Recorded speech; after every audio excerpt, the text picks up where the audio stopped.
Alamak, macam mana ni? Aduh, kakak tu kat depan lah. Aduh, aku dah terlambat hari ni tu. Aduh, tadi kakak tu lama lah. Aduh, wai, kakak. Aduh, wai.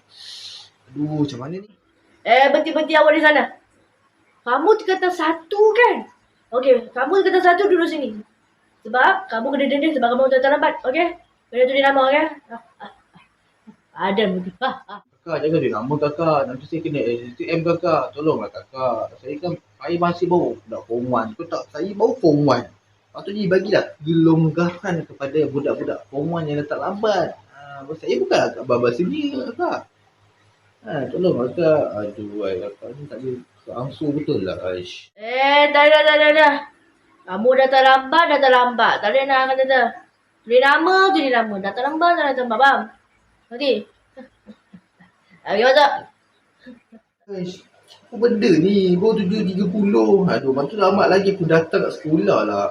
Alah, ke sekolah. Bosan betul lah ke sekolah. Nanti dulu. No, masuk. Kau dah tahu kata-kata 5, lepas tu kau dah terlambat pula, ya? Kau dah tahu kan ada KSPM ni kan, Kata 5 ni kan penting. Tak ada. Tulis nama. Banyak cantik kau nak masuk. Ya, kau tulis nama aku cepat. Aku nak gerak masuk kelas ni. Dah lah, aku dah belajar ni. Tengah study ni. Konting pun sedap ni. Aku nak belah. Kau dah besar-besar pun dah sombong, Kau pergi masuk. Udah sekal lah. Besar-besar orang.